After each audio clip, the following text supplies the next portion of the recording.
টোকাটা কিসে? কে রাখবে?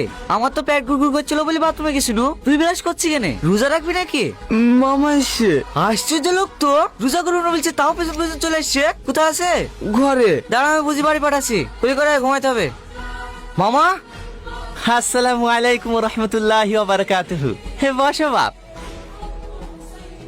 খেলাম মামা, খেলাম, পেট ভরে খেলাম। সারাদিন না খেয়ে থাকতে হবে। হে দেন বোন দেন, শাইনকে ডিম তুলি দেন। আপনার ছেলে সত্যি খুব ভালো ছেলে, এবার কিন্তু সব রোজগারি করতে হবে। ঠিক আছে। ঠিক আছে বলতে হয় না বাপ, বলো ইনশাল্লাহ। ইনশাল্লাহ। হে তাড়াতাড়ি খেলাম, খেয়ে দিয়ে আমার নামাজ পড়তে যেতে হবে। নামাজ পড়তে যাবো মামা। আমার জামা কাপড় কাছে আসে নাকি? ও চিন্তা করতে হবে না, আমি তোমার লেগে পাঞ্জাবি কিনে এসছি। তুমি খেলাও, খেয়ে নতুন পাঞ্জাবি পরে অজু করে লিও। তোমার জামা কাপড় কাছে আছে তো? হ্যাঁ হ্যাঁ, জামা প্যান্ট সব কালকেই কেচে দিয়েছি। এই শুধু জামা প্যান্ট কাছে থাকলে হবে নাকি? আমি দাঁড়িয়ে দাঁড়িয়ে প্রস্তাব ফিরেছি, গানা ধুলে নামাজ হবে নাকি? তুই প্রস্রাব করতে পানি লাওনি?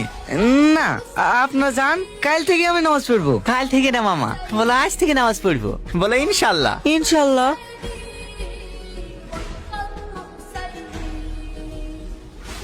গোসল করে খুব ভালো লাগছে না মামা? লাগছে। হ্যাঁ, এই গোসল করলে শুধু শরীর না, মনটা ফ্রেশ হয়ে যায়। মামা, মামা, কাকে ডাকছেন মামা? তোমার বন্ধুকে শেরি খাওয়ার জন্য সব তুলে দিয়েছে যে। চলেন মামা। ঠিক আছে চলো, এই সামনে গিয়ে উজ্জ্বলকে ডাকতে হবে। উজ্জ্বলকেও সে রেখে বলে কি ডেকে তুই গেছেন? হ্যাঁ, সোহেল, উসমান, আশরাফ সবাইকে ডেকে দিয়েছি যে রমজান মাসে রোজা নামাজ না পড়লে পাপ হবে না। আসসালামু আলাইকুম রহমতুল্লাহি ওয়া বারাকাতুহু। হে রমজান মাস নেকির মাস, নামাজ রোজা না পড়লে। আরে আস্তে আস্তে পড়ে যাবা তো।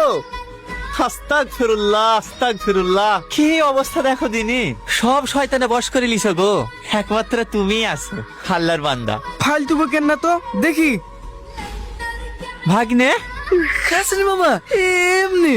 মামা, আমাকে খুশি করার জন্য তোমাকে রোজা রাখতে বলিনি, আল্লাহ পাককে খুশি করার জন্য তোমাকে রোজা রাখতে বলিছি। এই দুনিয়াতে আমরা দুদিনের জন্য এসেছি, যেখানে আমরা চিরকাল থাকবো সেখানে আমরা কিলি যাব। জীবনের সবচাইতে বড় সত্যি কি জানো মামা? মৃত্যু। আর এই মৃত্যুকেই দুনিয়ার মোহমায় পড়ে আমরা ভুলে যাই। তোমাদেরকে জোর করে না খেয়ে আমি অনাহারে রাখতে পারবো, কিন্তু রোজা করাতে পারবো না। রোজা হয় নিয়াতে। তোমাদের যদি মন থেকে রোজা করার ইচ্ছাই না থাকে, তাহলে আমি শত চেষ্টা করলেও তোমাদেরকে রোজা করাতে পারবো না। তবে আজকে যেহেতু রোজাটা রেখেছ, অন্তত আজকে রোজাটা ভেঙো না। মামা চলে যাচ্ছেন যে, আমাদের কাছে নামাজ পড়ার জন্য ডাকবেন না?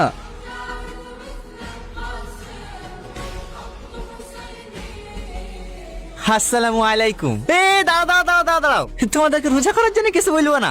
চলো ইফতারটা করে আসি। কিন্তু আমরা তো রোজায় নাই। তো কি হয়েছে, এরকম করে নিয়ম আছে নাকি রোজা না রাখলে ইফতারে বসতে পাবো না? না মামা, আমরা যাবো না, আপনি যান। আরে আমি ইফতার দিচ্ছি আজকে, চলো তা। কিন্তু মামা। আরে কি কিনতে কিনতে করছো, চলো তা। কি হলো, তোমরাও খাও। কি ব্যাপার, কাঁদছো কেন? এমনি, আমি জীবনে অনেক ভুল করেছি। আপনাদের সাথে ইফতারে না বসলে বুঝতে পারতাম না ইফতারের গুরুত্ব কতটা।